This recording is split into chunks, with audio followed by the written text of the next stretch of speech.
Hi guys, it's Taff. Welcome back to Euro Truck Simulator 2. Go East. There's been a patch.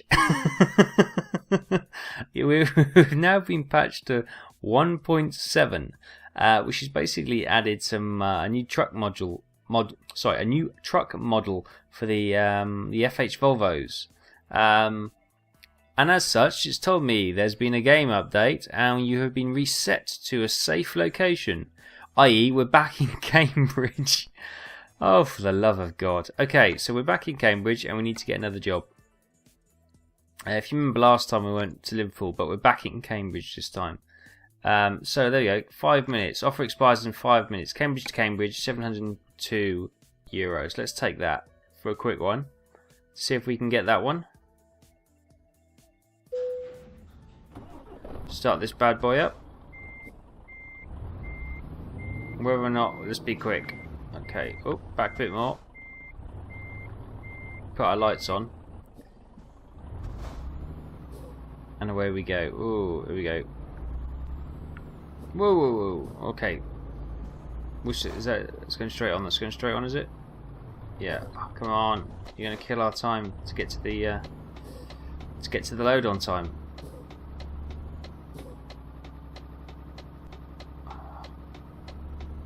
Bit of a race this because we've only got 5 minutes. Ah, it's expired. Ah, crap. I just seen that ETA 1 minute. There you go. It's expired. Okay, let's just have a quick look. Oh well, that's worth a quick dash for quick cash. Right. So Cambridge. Where's our next best one then? Oh no, it's still there. 3 minutes. Okay, that ETA on the sat nav then was wrong. Come on, traffic lights, come on.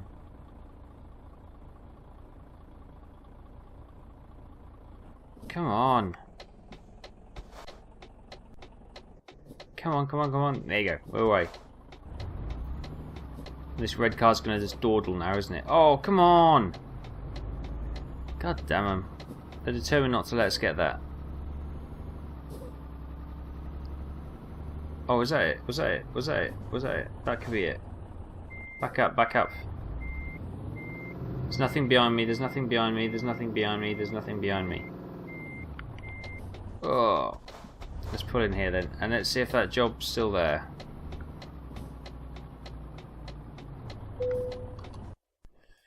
No! Sodding not. You Okay, so let's I knew we'd just miss out on that. Let's have a quick look at the job market, and rather than just picking up any old thing, we'll get whatever's best from Cambridge. So we got 14 grand to Osnabrück. That sounds like a good deal, doesn't it? Or we got 12 grand, 12.5 grand to Brussels. They both got diggers. London, Southampton, Birmingham. 5 grand to take a tractors to Birmingham, or ventilation tube to London.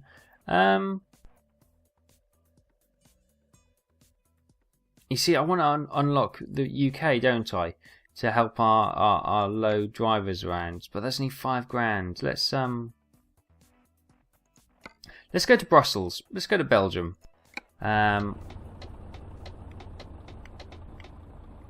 Is that actually at this location? Yes, it is. It's there. Take job. Okay, it's the JCB. We're going to take the JCB right in front of us to Belgium. And to Brussels, to be precise.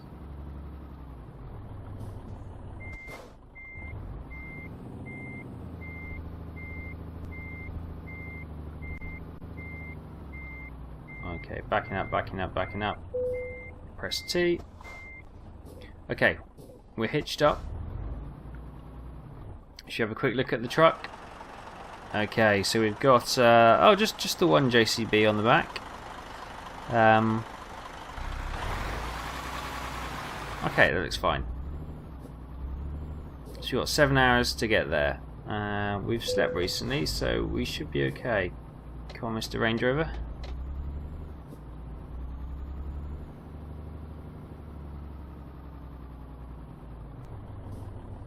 Okay, so all this updating, this patching, and all the like. I don't know how it's going to affect our driver, and because she's obviously been getting jobs and trying to get backhauls for these jobs, and if it keeps resetting us, then I'm guessing it probably resets her in a funny kind of way.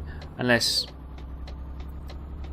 that might actually not necessarily be the case, because they're not treated as the same as us, because they're not actually in game as such. They're just being tracked by a virtual driver, which is a real sad shame, because when I first started playing this, I started designing like a fleet colour scheme for all my trucks, hoping that one day I'd see them on the road and I'd give them a little toot, but no, alas, it wasn't to be. And you can't see your own trucks, your fleet trucks on the road, which I think is a real shame. There'd be nothing greater than seeing one of your truck liveries on the motorway or something. Give them a little toot. That'll be fantastic.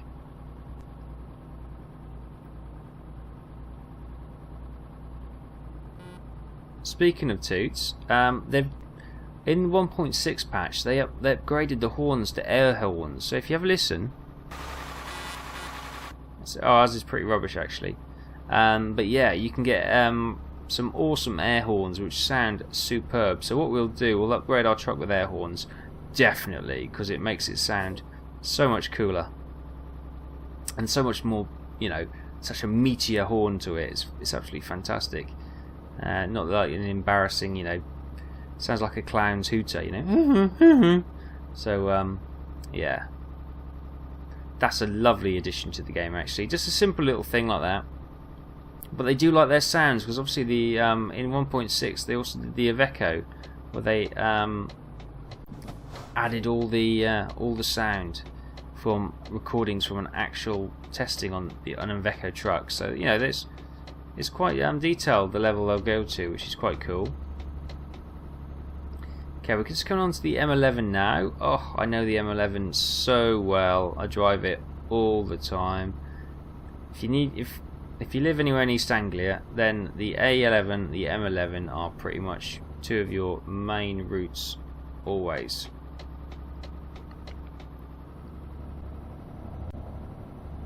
It's M11 down to, I normally go A11, M11, M25, and then you can go to London, and you go M4 to if you go into Cardiff or to the west. Oh, then M4 toll if you're going up to Birmingham. Oh my goodness, I don't know how many times I've driven that. Probably more than I'd care to remember actually. But yeah, on the whole, I haven't had too many bad experiences on there. There've a couple of close calls, a couple of accidents, which has been big delays, but nothing too bad. They're generally quite good roads. Okay, we've got some momentum on these guys. Should we go for it? Yeah, let's pull out.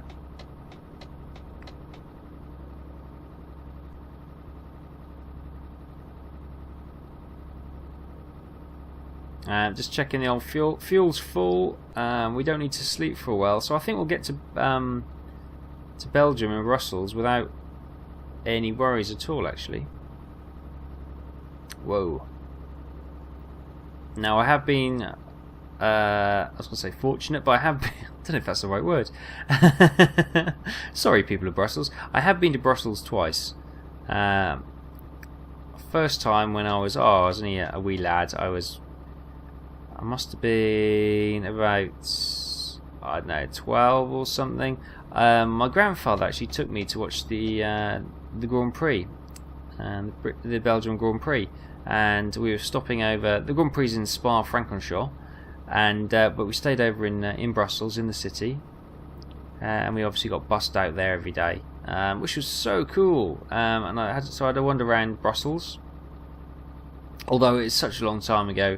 I don't remember too much. Obviously, they got a glass pyramid. I remember the glass pyramid, similar to the one they have in Paris.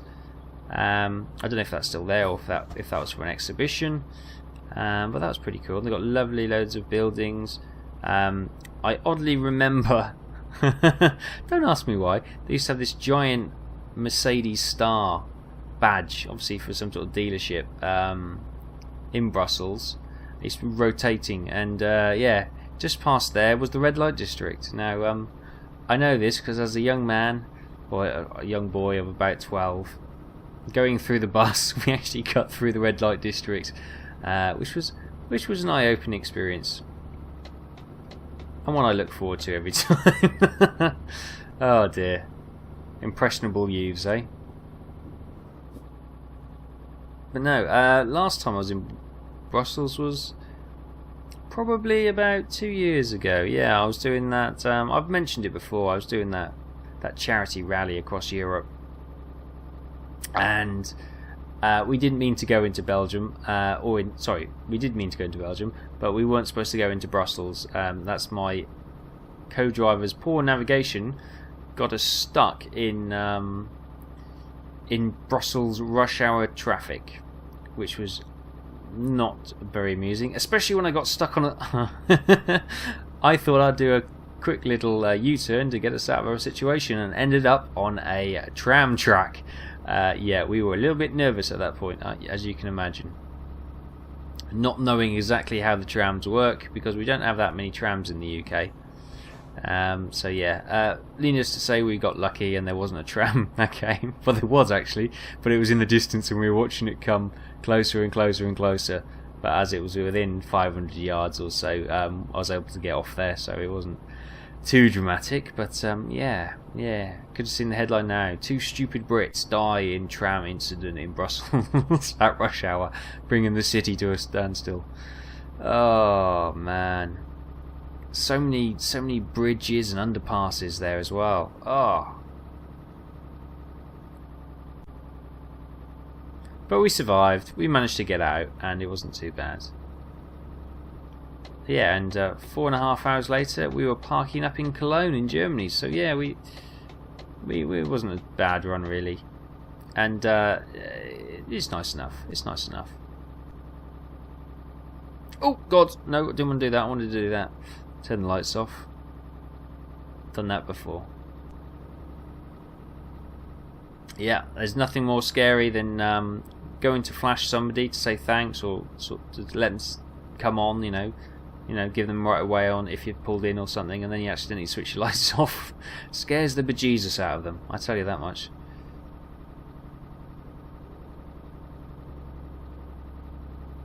Okay, where are we coming up to now? Tugga. We're slipstreaming this truck. Let's pull out. Oh, we got a bit close there. Yeah, so I was having a look at World of Trucks, which was some of the stuff they linked to version or software version 1.6, the update we had a couple of days ago. Now, as I say, I've been looking at that, and it looks quite good actually. So I've signed up online. I'm on there. I'm online, and it gives you. Well, you basically create an online profile, which is okay. You know, it's fine.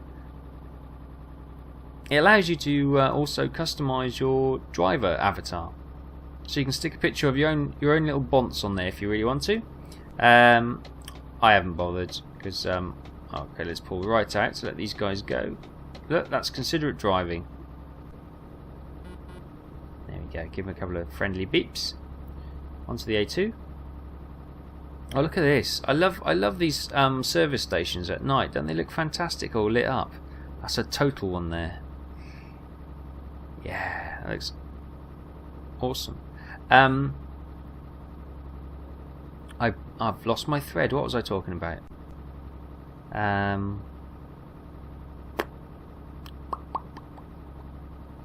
No. Oh, World of Tanks. Not World of Tanks. World of Trucks. Completely different game. I don't think they're any relation. Yeah, so you can create an online profile, and what it will also do, you can also change your number plates or your license plates. You can put your custom ones on, and they should actually show up on your truck in game. Now, I'm not sure if that refers to this game. Should we slow down, and we'll have a little outside check? Should we? Okay, let's go for it. Can't tell. Okay, we'll have a look later. Whoa, that was dangerous. We'll have a look later to see if that changes the registration number. That should be interesting.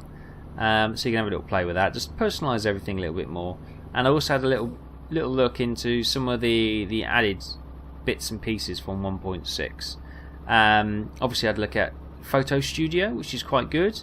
It allows you basically to take in-game shots of your truck and your loads and various things, but it gives you a lot more freedom to move the camera about. Hang on, are we going off here? We're going off here. Towards Dover. So yeah, so look, gives you a lot more freedom. You can sort of go right to ground level. You can go above the truck, and it just gives you a lot more control over how you want to construct your photo, basically. And then you've also got the option to upload it onto your World of Trucks profile, which is all well and good. Oh, the hell was that? Got flashed by something, did I? So that mini's flashing me. Stop flashing me, Mini. Well, who's flashing me? Is it the cops? I don't know. We're around that corner anyway. Yeah, so that's pretty good. What else have they added? They've also added a realistic fuel consumption. So this is a thing that will monitor how you drive, you know, when you change gear, the ranges you use, and basically your overall driving style. And it'll calculate a realistic fuel simulation for how you drive. So that really does encourage you to drive correctly. To gain. Something's flashing behind me. He's overtaken me. What's this guy's problem? I don't know. Yeah, so it tracks the how you drive, because I don't know if you know, but behind the scenes in this game, it's got loads of I don't know what you call it. You know, do you know, like, if you ever watch Formula 1, you get the they do a lap, they come back in, and they have a look at all the telemetry and stuff. And it's kind of like that. In the background of this game, there's like a little telemetry, but basic ones, I think, showing, you know, how you drive and where you drive and that kind of thing. And from that data logging, they can actually calculate how you how your realistic fuel consumption would be, which I thought was pretty cool. We got a bit closer to that that wall there, but we're fine. Yeah, and they've also added what was the other thing they added? Oh yeah, it was the automatic gear shifter, which automatic gear transmission, which is adaptive to your driving style. Again, I've had a little play, and I'm not really 100% sure how that works at all. So I'll have to find out some more information on that, because I didn't see an obvious change, and yeah, so I'm not sure 100% on that one either. But again, they've also put in the different sounds for the different trucks. Obviously, they've reworked the Volvo model. They did the Iveco sounds. Whoa, whoa. Whoa, slow down, slow down, slow down, slow down. Whoa, whoa. What are you doing? Cheers, mate. He's flashed to let me go, but what is this? Gonna give him a flash? God. Whew, we almost had an horrible accident then. Bloody Range Rover just braking in the middle of the lane. Jesus. Jesus, Jesus, Jesus. Okay, we're coming up to the tunnel by the looks of it. So we're going via the tunnel on this lovely moonlit night. Don't think we've been on the tunnel yet, have we? How do we go ferry last time? I think we went ferry to Amsterdam, didn't we? So this would be cool. I think that is that Range Rover in front of us. Yes, it is. Gonna have words on the train, I think.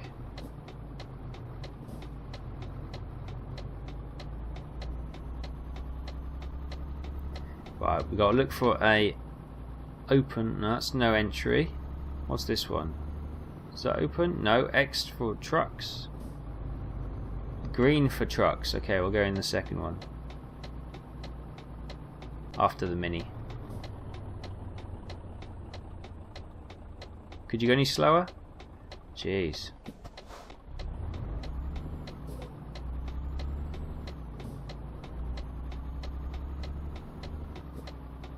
Okay, so here we are, Eurostar. I must admit, the only time I've actually been on Eurostar in real life is as a foot passenger, not as a car passenger. So I've never had to do this. Been on the ferry millions of times, but only as a foot passenger in the enter. So we are going to Folkestone to Calais. €300. Bargain. Okay, let's get out of here.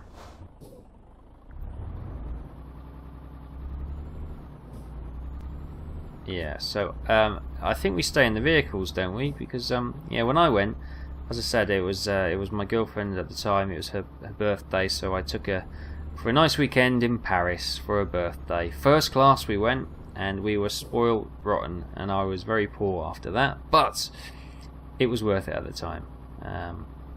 So yeah, we were waited on hand and foot, not quite sitting in a cage in your own vehicle, but it was very good, very good. I'd heartily recommend it. It's not actually that much more expensive to go first class. Obviously, it is expensive, but it's not out of you know. It's not, yeah, how can I say? It's not beyond the reason to actually pay for it. You know, it's not unattainable by anyone. So, if you fancy a treat, then it's well worth it. Yeah. Oh man, go in the morning because the breakfasts are fantastic. They just keep feeding you. They just keep feeding you. They're absolutely brilliant. And you get to avoid all the queues by walking straight past them into the first class lounge. Oh, and you get all the disgusted looks of all the normal people. Oh, it's worth the money alone. Not that I'm a snob in any way, but it's funny. It is funny. Oh, hang on. We're in France. We're on this side of the road now. Our truck's now built for the right, so that's good. Okay, Calais and Paris. Oh, what we can do, let's just check our number plate out. Has that changed it to my custom number plate? The answer is... I can't tell. No, it hasn't. No, it hasn't. Rubbish. Oh, I've got traffic building. Oh, is he coming? Oh, we're going. Wait there. Oh, okay. So I'm not sure where that is. Maybe if you start a new game, maybe, or is it for like an online version? I'm not sure. I'll have to do some research for that. As I said, I signed up, but it was really lastminute.com, and I hadn't really. Whoa, hang on. Oh, we snagged the trailer. God, that's tight. We'll just rub around there. We'll rub around. Oh God, we're just taking a sign down. It's fine. We're still going. God, that's tight. How did they expect you to get down there?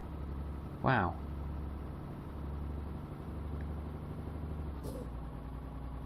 Okay, let's slow it down. We don't want to take any more signs out. We've got small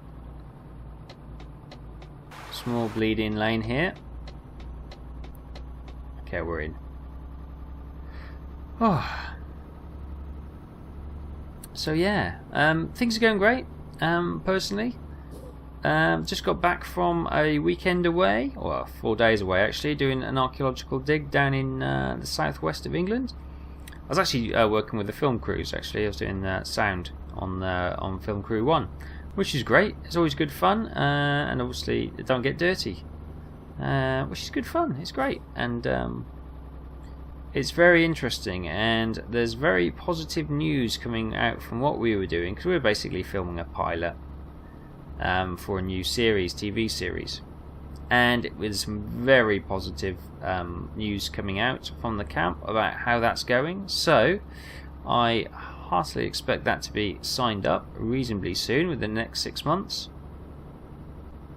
And I believe we are back out there in Easter for the big televised one, potentially. So I know they've got another small bit of work to do in November, going back to the site to do some dendrochronology or dendrodating, which is basically where they just drill a sample from the wood beams of this old house, and they can then from that species of wood they can then look at the growth of ring patterns on that wood, and they can tell you exactly when that tree was cut down. Yeah, and I mean exactly. They can normally limit, into a season, so winter, spring, summer or May of a year, and that is one of the most incredibly accurate tools in archaeology at the moment for dating. Absolutely fantastic. That's if you can get a good sample though, because obviously when it's cut down samples can be damaged, it gets old, and it's all sorts of problems. But yeah, it's absolutely, I don't really understand the full ins and outs of it, but that's the basic version of how it works, and that's all I know of it in my head. And it's brilliant, absolutely solidly accurate, and no, absolutely brilliant, and it's a real step forward. We're also doing some geophysics. We're doing some radar, ground penetrating radar. We had this moving this radar over an area which they believed there was some buried cannons. Yeah, we didn't see anything. I don't think anything's there, but it's one of the local legends or the local stories that there were these cannons under the castle buried for God knows why. There was no real understanding of why, but it's a local legend, and that's what we're kind of there to dispel as well, local myths. And because every little village has a secret passage from the church or the castle to the special place, or a manor house or something like that, and a lot of them it's not true. It's just every village has got these stories, so it's kind of disproving that to the villagers, and or proving it, of course. But when it comes to things like buried cannons, you think probably not, because why would they bury a huge ton of metal? You could just melt it down and reuse it. It's expensive stuff at the time. But yeah, we did the work and we didn't see anything. So myth busted. It's not Mythbusters, but it's kind of one of the little jobs you can do as well. It's fantastic. Let's just slow down around this tight corner. Ooh. So yeah, that's what I've been doing. I just obviously got back earlier on this week and catching up with things. Yeah, trying to get some, because obviously once I went away, I left videos. I got some videos scheduled to go away, and left them to play out. Didn't play exactly how I wanted to, or in the order. There were some issues with the scheduling. Don't know why. I'm going to blame YouTube. YouTube will probably blame me. But either way, it didn't quite work out as I wanted. But I hope you got some videos anyway, and you're reasonably okay with that. In other news, I have been approached by TGN to see if I'd like to join their network, which was very nice. But I've read through the contract, which is fine. There's nothing wrong with the contract, but okay, we're going left here, so we need to get over. Basically, it gives me a 60-40 split, and it's a 1-year contract. Although I can quit at any time with a 30-day notice period, which is fine. That's all well and good. It's brilliant. That's the kind of contract I would like, where I can serve my notice and leave if I'm not happy, which is great. But I just don't know, for a small, because my channel's tiny, compared to some of the guys they've got on their network, and it's all based on revenue and clicks per thousand and that kind of thing. And I'm reading through it and I'm really thinking, I don't see how that's going to benefit my channel any.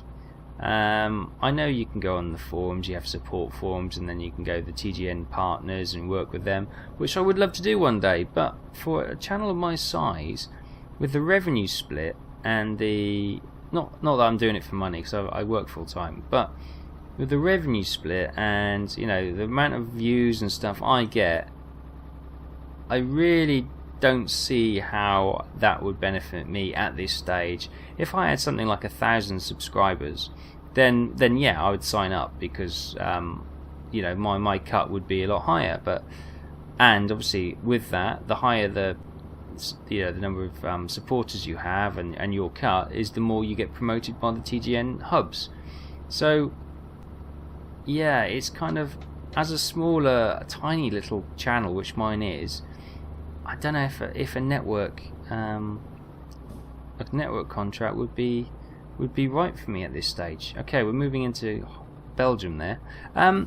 If you guys have had any experience with networking your channel or channels, or if you heard anything, then leave a comment. You know, what do you think? What are the benefits for my tiny little channel joining up with like something like TGN or or Social Blade or one of those? You know, don't worry about Machinima. I'm never going to get in Machinima. You have to be like super big to get in Machinima. So yeah, if you've got any if you've got facts about why that would benefit me, then please let me know, because as I say, I've got the contract here. I haven't signed it. I'm still reading through it. I'm still umming and ahhing. I kind of would like the support of TGN, because they do help you with looks like there's a near miss up here. They do help you. Being signed up to a channel to a network does help you with incorrect copyright strikes or anything like that, which could potentially cripple your channel. So it gives you a little bit more oomph that way, from that perspective. But yeah, from a building my channel, and the content I produce will be TGN licensed basically, so they can use it wherever they want. So as a tiny little channel, will linking myself up with them help me at all? Yes, it probably will. A little bit, but really, is there anything that will do which I can't do for myself? I know you get keywords and oh god, go on Mini. Whoa, the Mini's overtaken. There's a truck coming. He didn't make it.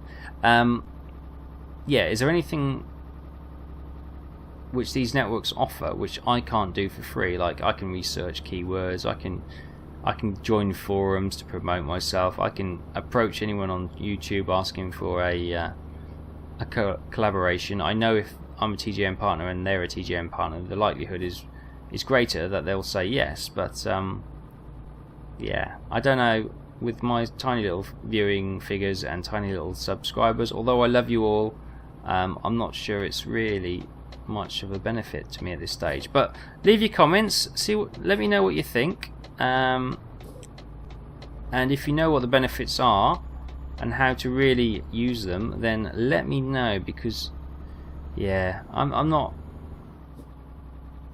in the future, yes, but right now I think I might, as I'm tiny, I might just stay independent and see what comes my way. Let me know if you think that's a great idea or a terrible idea, and